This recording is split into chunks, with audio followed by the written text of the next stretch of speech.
and just tears are flowing down my face. And I'm just done. I'm just done with it all. I'm so tired. My body is so tired. My soul is so tired of this empty feeling.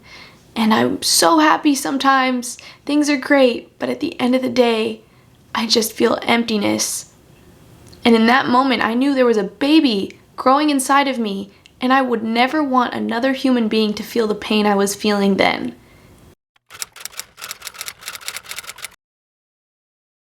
Hey everyone, today's video is going to be my first sit-down video in a very long time, and it's going to be a little bit on the serious side because I'm going to be opening up and sharing a lot of things I have never really openly talked about on my channel. And most of that is because I just didn't know how to go about sharing it.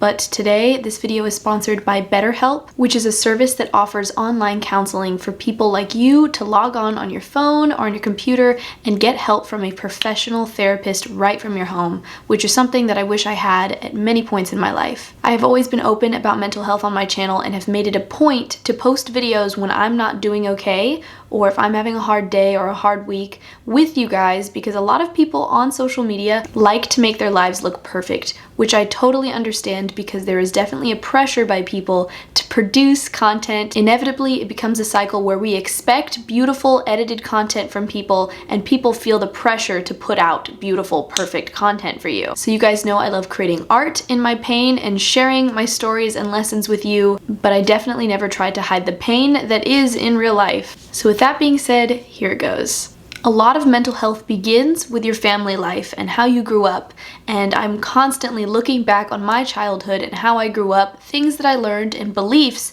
that were instilled in me that have attributed to who I am today, and a lot of problems and a lot of successes. This is called introspection. Looking within yourself, looking at your patterns, looking at your habits and actions, and asking why. For a lot of my life, when I experienced pain or sadness, I just wanted to make it go away. And especially when I saw it going on with other people. I'm very much a people pleaser, or someone that just likes everyone to be happy and at peace. And I can remember at a very young age noticing how everyone in the room felt and trying to make them all happy all the time. When I was 7 or 8 years old, my parents got divorced and life definitely shifted. I mostly just didn't understand why, and now that I'm older, I know why my parents did not tell me why they got divorced, because I was too young to understand the complexity of it. But the one thing I did know is that my family now looks very different from other people's families, and there is nothing wrong with that. I definitely saw how complicated it was and didn't feel comfortable asking my parents super serious questions, or I just got watered down answers, which makes sense. But of course, children are so curious, and I remember me and my older sister constantly trying to investigate and overhear phone calls as to why everything was going on. It was right around this time that therapy and counseling got introduced to my life at a very young age. In school, I would be taken out of classes every now and then by the school counselor to talk about my home life. For counseling or therapy to actually function well, you develop a relationship with this licensed professional. They become a friend to you. They become someone you tell all your secrets, your confusions, your desires, your hopes, your dreams. And in almost every counseling or therapy session, I felt like I never got time to build that actual bond. That is why I really wish I had BetterHelp when I was younger. BetterHelp is completely online, so they match you to the perfect counselor to fit your needs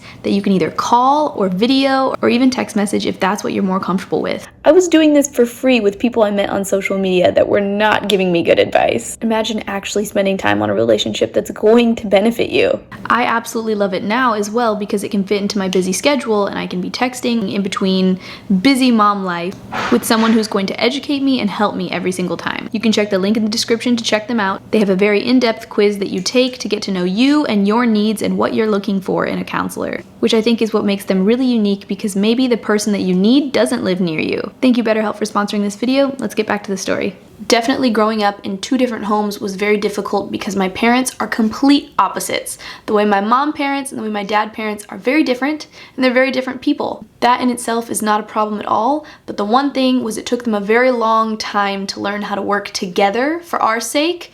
For a very long time, they didn't like to be in the same room as each other or go to events, and I get it. Now that I'm older, I definitely get it. I just want to clarify that I'm not pointing fingers at my parents or blaming them for any of my problems in life, but it is definitely important to look back and learn from people's mistakes. As I grew up, I quickly realized which parent would say yes to certain things and which parent would say no to other things. My dad is in oil and gas, so he would move all across the world to different countries almost every year. And when I was in 5th grade, I made my first international move from Houston, Texas to Saudi Arabia. I lived in Doha for half a year and missed my mom and my little sister the entire time, but me and my older sister definitely leaned on each other during that time. It was such an adventure, and my love for travel was born in that moment. After that, we moved back with my mom and stayed with her for another year. And then the next year, we moved to Singapore with my dad. We lived with him for a year, we acclimated to this new country, and it was beautiful. Singapore is one of the safest and cleanest countries in the world, so my dad was very big on giving us freedom, teaching us how to get around by ourselves and just learn independence.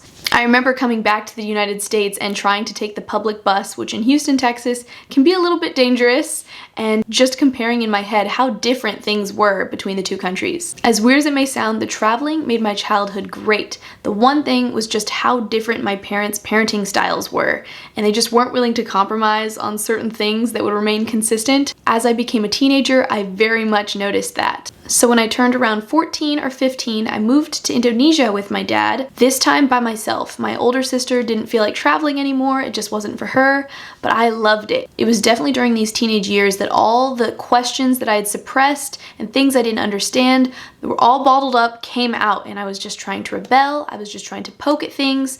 My parents would make rules that I didn't understand, I didn't know why they existed, so I would just try to push the boundaries at them, and ultimately came back to the States and went crazy. It was at this point that all I really wanted was attention, to be seen, to be pursued, to have questions be answered, and so I found my people. I started hanging out with the wrong crowd and partying all the time, going out, sneaking around, and honestly just doing what I wanted to do when I wanted to do it all the time. I didn't care about consequences, and I didn't have a 1-year plan, I didn't have a 5-year plan, I just didn't care anymore. A lot of people who are into partying, drinking, or drugs are very accepting. They're like, come be a part of our squad, hang out with us, we accept you, we'll do anything you need if you need it.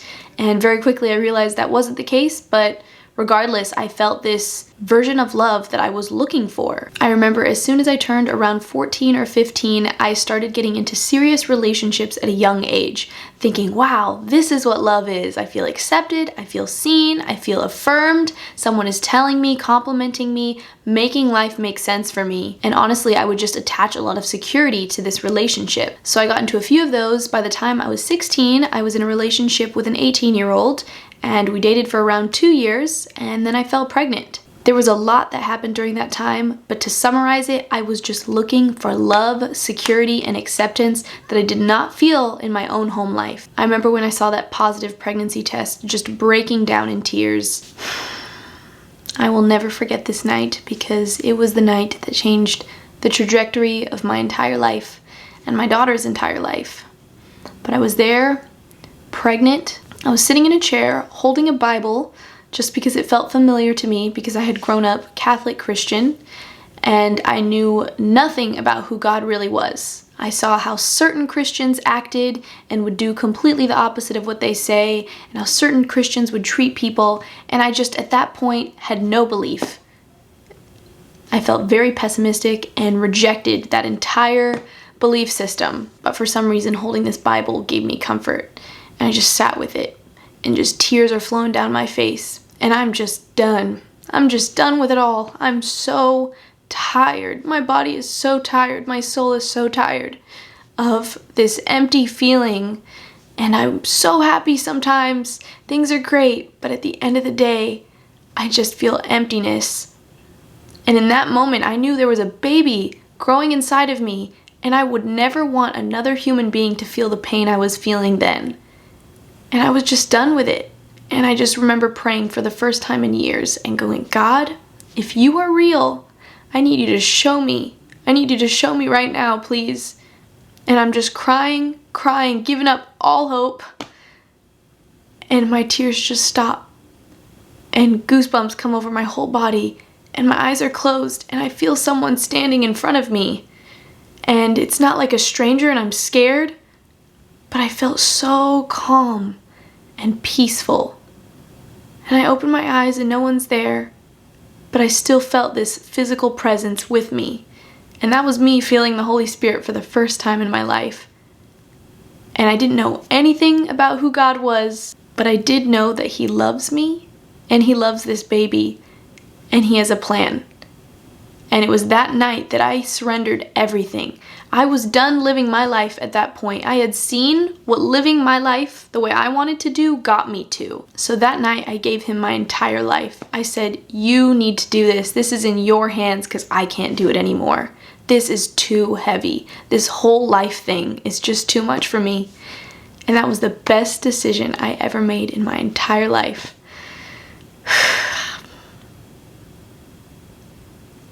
I just remember thinking, why do you love me? How could you love me? I have made so many mistakes. I have cursed you. I have hated you. But I knew that this God was not the God that I had been explained my whole life.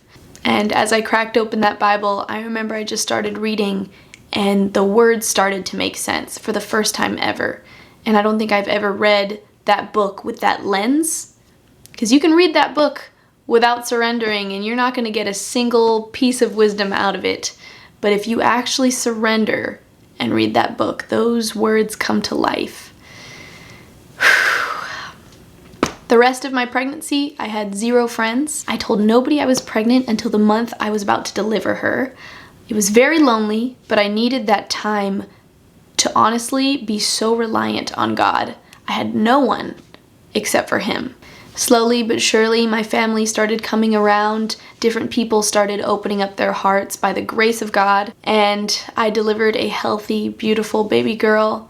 And it was in that moment that those 9 months of self-exploring, questioning what parenting is going to be like. I went to a crisis pregnancy center that had Christian counselors that were just mentoring me and loving me in a real way. They were giving me baby clothes for her, parenting classes, all sorts of things that I needed. And these beautiful women were just pouring into me when I was so empty and just being a physical presence of God in my real life. And I remember when the doctors put her on my chest and tears just fill in my eyes because I'm like, what am I feeling right now? What is this? What could I be feeling as I'm looking at this person? And that was when it clicked. That's how God sees all of us. If me, a little old me, a little human who is so broken and battered and bruised and imperfect can love this person so much, I would do anything for her. I would die for her. Imagine how much more the being that created all of us feels for us. And it all made sense, like everything. It was like time stopped for that moment. I knew from that day forward that I wanted to share that love with every single person that I meet, because that love, real love, not the fake, cheap, Walmart version of love that you can get in the world. You can get it by drinking and smoking and partying and people telling you what you want to hear and doing what you want to do when you want to do it. Yeah, you'll get a little happiness there, but it's gonna fade really fast. But the true, deep meaning of love, the love that is patient and kind and keeps no record of wrongs, that love will change your life. Will change everything about you. The person that I was before I had Kartia and the person I am now is a night and day difference. I am a walking billboard for the grace of God, plucking me out of an entirely different life. The trajectory of my life was not going in a direction that I wanted it to. It is all thanks to him, and I will shout it from the rooftops, until I am with him. Love changes people. Hate, shame, anger, none of that will actually change a person. But love, true, unconditional love, will change everything about you. It will change your entire life. And if you just ask God to show you who he is, he will. He loves you so much. He loves you more than I love Kartia, more than any parent could love any child in the world. And it blows my mind. And every single day, being her parent, watching her grow, watching her observe life and learn things, I learned so much about how God works and who he is and how he loves us. When Kartia trips and falls, I don't get upset. I don't get mad. Why are you falling? I pick her up and I dust her off and I go, you can keep going. I'm right here. You're safe. And that's exactly the still, quiet voice that is talking to us all the time. There's just a lot of voices in the world that are a lot louder and they want your attention. But if you just tune in and you listen for that still voice, you'll hear it, and it will change your entire life. Those amazing counselors who were licensed professionals that were volunteering their time changed my life for sure. And thanks to BetterHelp, from the comfort of your home, from your cell phone, from your computer, you can reach out to a licensed professional as well and get the help that you deserve. Someone to talk to, someone that's going to educate you and teach you so much. I wish when I was younger it was as easy as I could be on my phone and talk to someone. I would have avoided a lot of heartache that way. BetterHelp makes it really easy that your parents don't have to drive you there, or you don't even have to leave your home if you're uncomfortable with that. I'm so glad that they reached out to me, because this is truly a partnership that is passionate on my heart. So ultimately, when I get the question of, Allie, you're an awesome single mom, I love the way you love your daughter, how do you do it? That is how I do it. I don't. I surrendered everything a few years ago, and it's the best decision that I ever made. And from this day forward, I am so passionate about seeking truth always, constantly trying to educate myself, because the way that God designed science and psychology and how our brain works is so intricate and so beautiful. And there's so many books and professionals out there ready to just pour information into you. So I'm not a perfect person, but I'm constantly trying to ask for help and get help. And that was something that took a long time for me to learn.